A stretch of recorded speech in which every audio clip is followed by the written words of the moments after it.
Welcome to the Hyland Cinema. My name is Mike. How's everyone doing tonight? Yes. Awesome. A lot of energy in the crowd. That's great. Well, without any further ado, tonight's event obviously is Door into Darkness. We have the guy that put it all together to my left, your right, and he's going to intro the movie, and also we're going to do a Q&A afterwards, a short Q&A, so you can stick around for that. Without further ado, Mr. Darryl.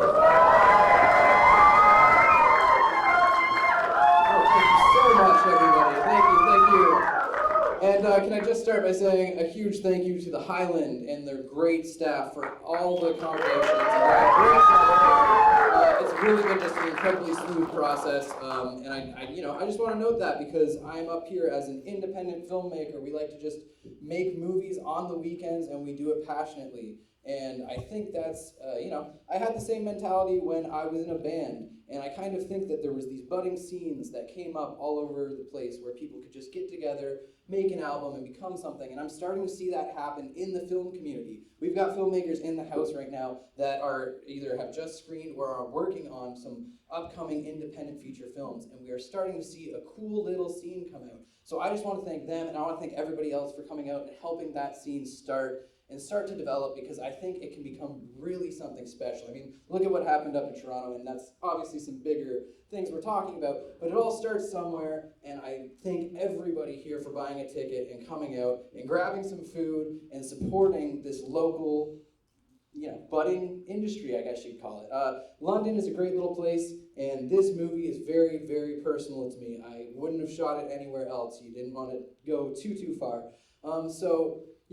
I really hope you enjoy this. It's a dramatic kind of thriller, and we've put everything into it over the past couple years, shooting through a pandemic, and I honestly don't know what else to kind of prep for you guys. I really hope the movie speaks for itself, and I hope that it inspires you to come out again to something else independent and to support this budding little scene.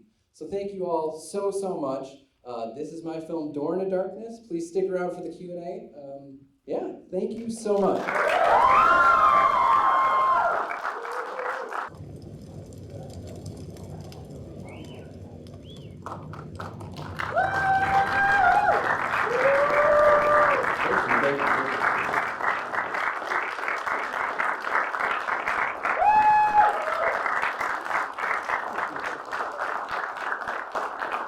Got a few people who I think want to join on stage. If you want to come up, I think we're just going to stand and pass around the mic. So Tad, Jamara, we got Wayne out there, Tia. If you don't mind joining me. Do you guys like to set some stuff like that? No, you're good.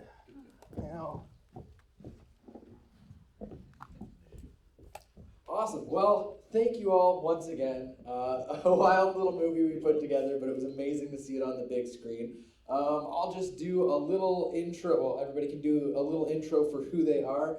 If I didn't say already, I adapted the screenplay. I didn't really write the story. I was director, cinematographer, editor, and I think that's pretty much it, producer. So I'm Wayne. I wrote the initial story and put it out on my podcast, Storytime with Shade, and then fantastic people at Orange had adapted it and wanted to adapt it, and I obviously was like, hell yeah. And they put a lot of time and effort into it. Darryl did a crazy good job adapting the story and putting it into a screenplay, and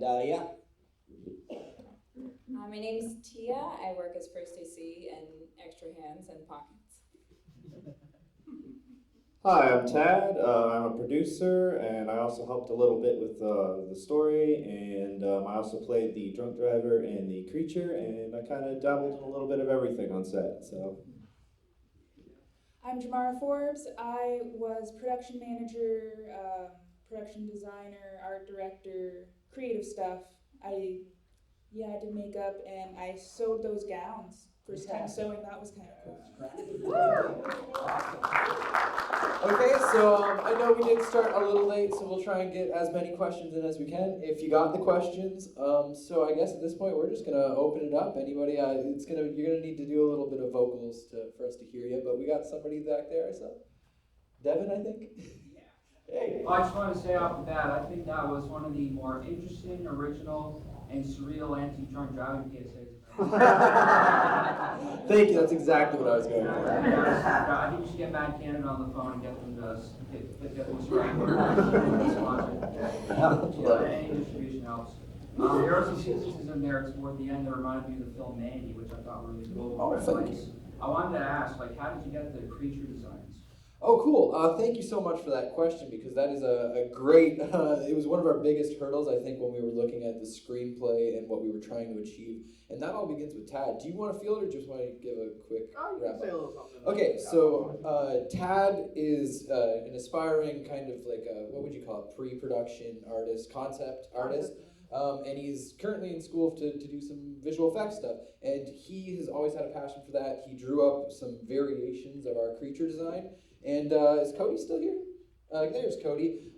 He put together he kind of brought it to life. He used a whole bunch of different kind of scrappy materials, but he was able to kind of build out the costume. I kind of helped with a bit of the tendrils to kind of build him out. And it was a lot of like hot glue and spray paint.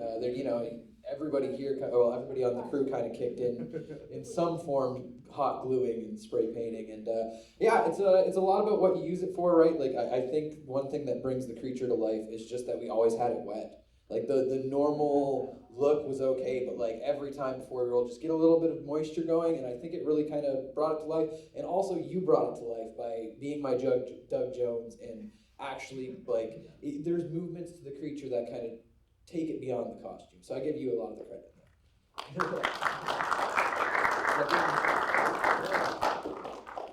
Yeah, also to kind of answer on that, like basically what we kind of worked on was we drew like, I would say maybe 20, 30 different drawings of like different variations of what the creature was like. And then from there, we just kind of narrowed it down to, well, we got to put a guy in a suit. So how do we make it look creature-esque, but also humanoid, and can put somebody in there? So it was a lot of practical decision making. And then, yeah, like you said, we just basically ended up gluing taking a whole bunch of hot glue and painting it black and adding some slimy effects. And yeah, I don't know, it was quite the experience. And yeah. Yeah, definitely. Wayne also had a lot of input, I believe, in the creature design too. You came down and it looked awesome. Honestly, I don't think it could have turned out any better. Yeah. That reminded me of Alien in some of the close-ups. Oh, thank you. Over here, Jerry. Yeah, I just want to comment. I think the movie was very well done, and your cinematography was awesome, man. Like, you did a really good job. Oh, thank you so much, man. Thank you. For context, we shot it on a Blackmagic Pocket 4K, which is not really the most high-end of cameras, but it gave me the ability to play a lot with lensing and filtration. And I gotta give a big shout out to Jamara, because this is our first film we really shot in more of a raw format. Kind of came in with an idea with some LUTs we wanted to use, and Jamara color corrected the whole film, and I think that really helped bring it to the next level. I didn't have to go to a big lab or anything, so yeah, no, that helped. Yeah, thanks so much, Jerry. Ian. Great film, by the way, guys. I had a weird question in particular. So the scenes of you jumping in the trunk. Yeah. I don't know if that was actually shot in the trunk, and I want to know where you guys shot that and how you guys shot it. Sounds like a nice. Well, I mean, not to pull back the veil too far, but every single car scene was CGI. I mean, it was green screen, and yeah. So what we did, we just used that same setup, and I just pulled it around back, and we lifted the trunk hood, and I kind of played it so the angle, like I was way further back, but it made it look as if I was kind of in the trunk with him. And yeah, it was a lot of like throwing black material around it to kind of create a bigger trunk style, you know what I mean? Just to cut all that light and light it with the red of the trunk. And yeah, I love how that scene turned out. Honestly, it's a weird idea that once he puts him in the trunk, we're about to get to one of my favorite dialogues. It's very weird, but no, thanks, man. Zach? I know that Orange had, in the previous movie, you guys played around with the slates a lot. Did you guys have a favorite slate of this movie? Oh man, my favorite is always Isles Lies, which is a little inside joke about how I can never tail slate. I don't know. Do you have a favorite? Here, Tia, you have the. mastered the slates. Maybe get some context. Yeah, give some context. Well, for anyone who's seen our previous work, we don't really do the most light-hearted stories ever. So in between takes, I try to make everyone laugh by just having like interesting titles on the slates. Daryl doesn't usually see them until we get to post-production, so it's always a surprise for him. But it's a lot of variations on his last name. Ailes is pretty versatile. As far as favorites, whenever we had like special folks on set, like when Rick Hall was with us, we had Hall into Darkness instead of Door into Darkness, because we all love him so much. Full of Cereal and Angst is another really good one. The truth is what ails you. Yeah, the truth is what ails you. Just silly things like that. Hey, it keeps it fun, man. Keeps it fun. Okay, Dodd in the back. And then we'll go Steph.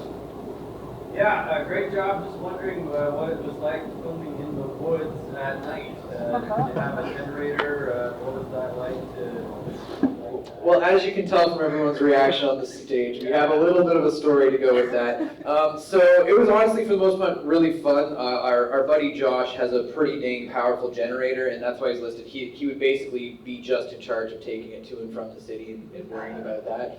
And one night, I guess it got so cold that the generator's gauge just froze halfway. We thought we were great, and the mistake ended up pushing us. It was right before the pandemic popped back, because we kept filming it in chunks during the pandemic.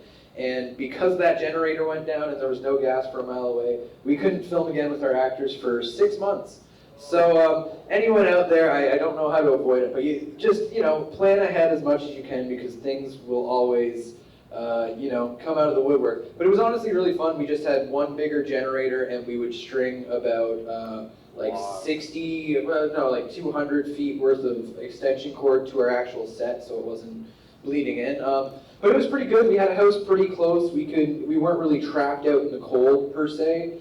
And yeah, it was go for it. Just also, there was one night when we were filming out in the woods, and we heard coyotes. Oh, yeah. Like circling. So we're like in the middle of a scene, and all of a sudden you hear, "Ooh," and we're just like, okay, that was closer than we wanted for comfort.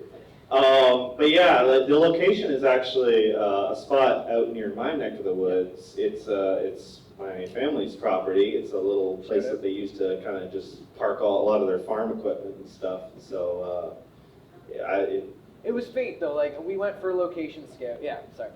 It was fate though. We went for a location scout out there with this, because you were a pretty unique, we didn't achieve, they were supposed to be these gigantic like sequoia trunks of like wood. I forget, you called it like maple and oak and all that stuff. But the fact that they even found a spot that because it's written in the story very specifically, with two very specific trees, logs in front of it, and the fact that they even found anything that resembles it, let alone was almost a perfect replica of it. Like, I couldn't believe it, honestly. When I got out there, I was like, whoa, that is the door. And a big shout out to Tony Bellin, because it was pretty high with grass everywhere, so he came out, he trimmed the whole area for us, so it gave it that kind of, thank you.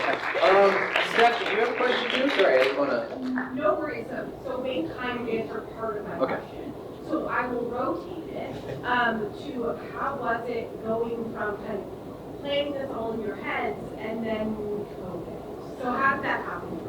No, that's really great question. You know a bit yourself, because you helped us out with craft services throughout, and it wasn't an easy feat, but I think it's a fun challenge in a way. You know what I mean? Like, I don't want to glorify the pandemic by any means, but it's something we'll probably never have to go through, hopefully never have to go through again, and it was adaptability 101, right? Like, a lot of people that were in the crew here in the audience, we didn't really see their face on set. It would be like the actors only get to pull their masks down for their shoots. And it was a fun vibe on set, but it was odd to not be able to do big group hugs and big group photos, and we definitely lost a little bit in that regard, but we got it made. I think that's the biggest thing, right? It's an outdoor story, so we kind of took advantage of that, and definitely not easy, but definitely worth it in the end. Jerry again. What's next with the film? Like film festivals?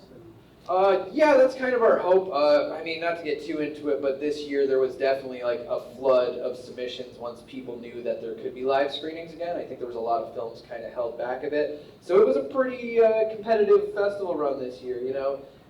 We have some hopes for a couple still left, but we did kind of want to just, you know, grab the bull by the horns and do the first screening ourselves. Michael? Talking about go back to the vitamin film. So this movie followed one of my favorite horror movie structures, which is it starts out kind of normal, and then as you go along, it gets more and more absurd. And I'm just wondering how much of that was in the original concept from the podcast, and how much of it was your own writing. Okay, yeah, no, cool. That's it was a little divergent at the end. I will say that like Wayne had, like, you didn't necessarily have the bulk being narrator. No, it was, yeah, it was very, the original, like, story and concept, it was very, like, hard to describe, almost H.P. Lovecraft, like, almost on purpose. It was left pretty vague. So a lot of the end of the story is pretty much them in, like, a completely black, lightless void. And you can't really represent that in a film, or it would have just been really boring and just would have been dialogue. So the way they actually filmed around it and made it work was actually like perfect and genius in my mind. Because yeah, the story itself is like really high concept, so it was hard to be able to find a way to rein it in a little bit. Yeah.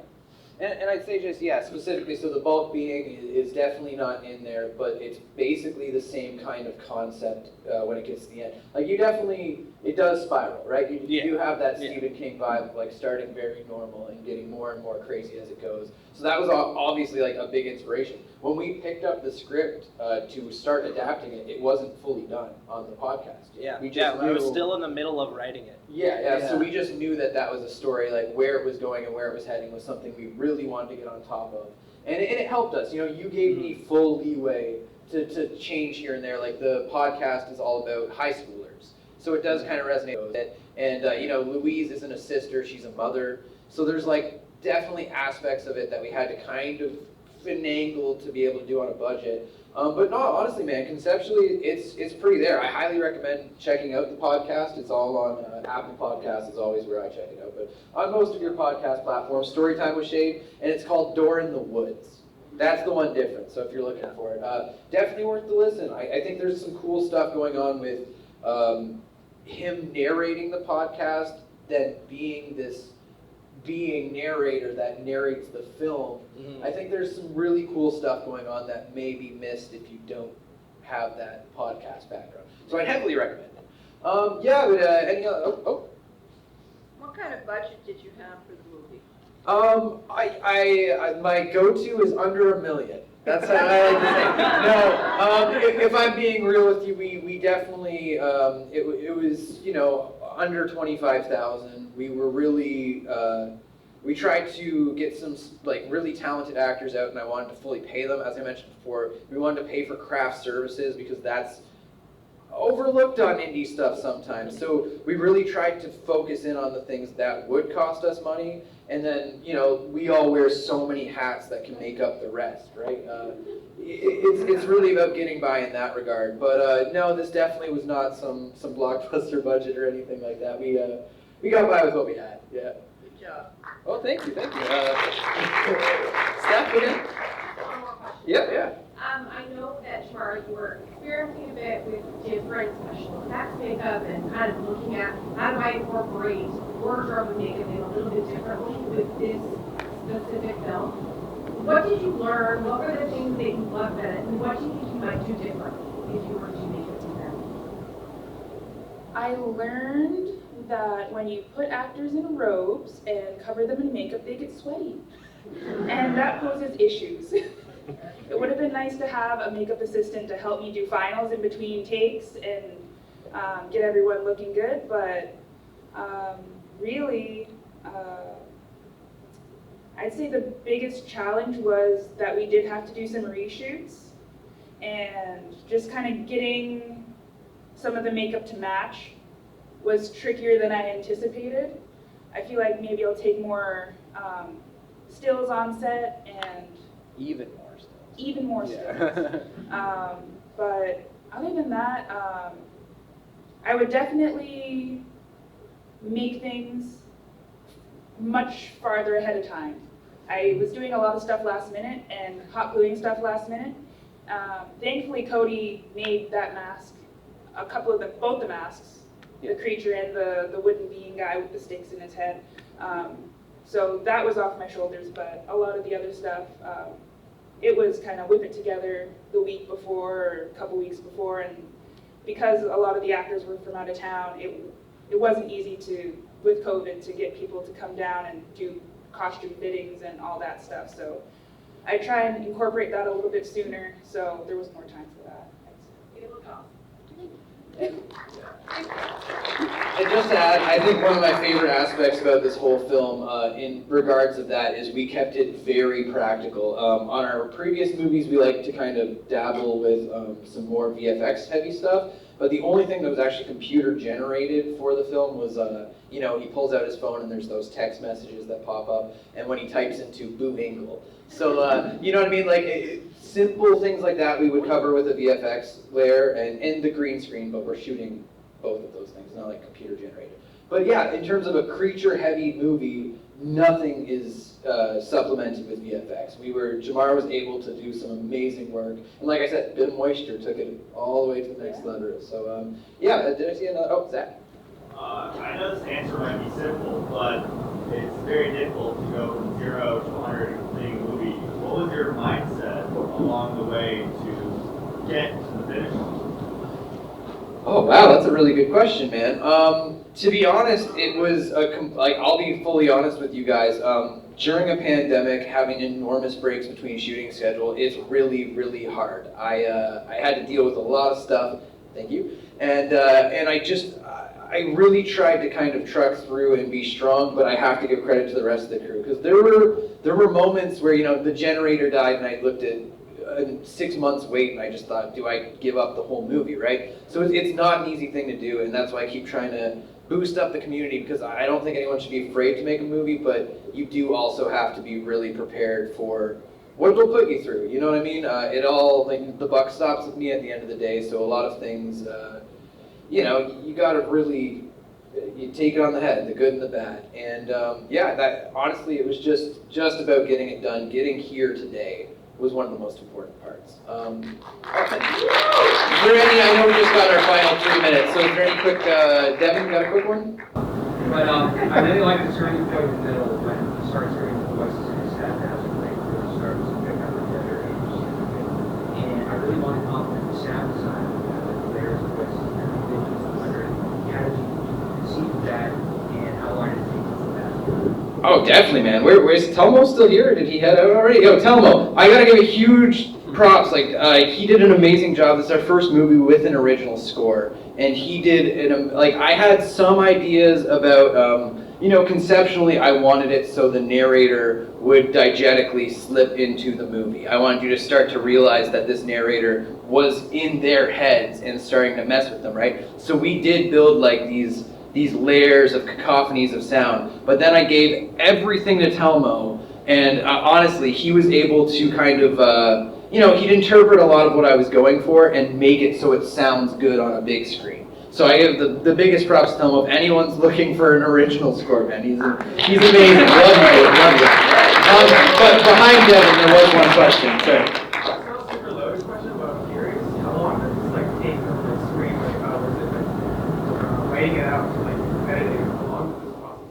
Okay, yeah, no, that's honestly a pretty quick one. So we started in 2019 was when we kind of got a hold of him. Over 2020, we planned all the pre-production. We went really hard on pre-production for this one, doing the casting and getting it all in place, because we knew we had to. Then we shot like August 2020 for like 2 months on weekends.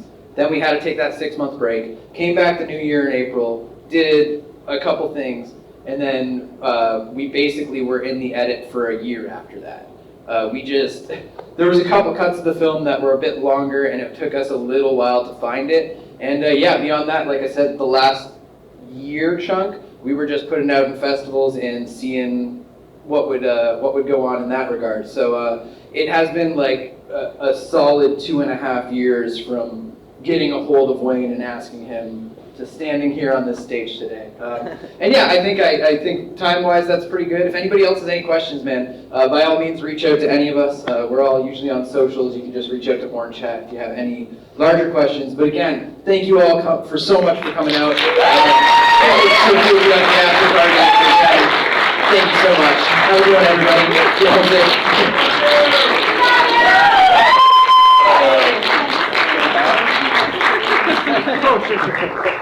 Everybody sit on the stage for a sec. We're getting a photo before we head out. Sit on the stage. Real quick, Debbie, real quick. Sorry. Get in here, Ryan. Squeeze in.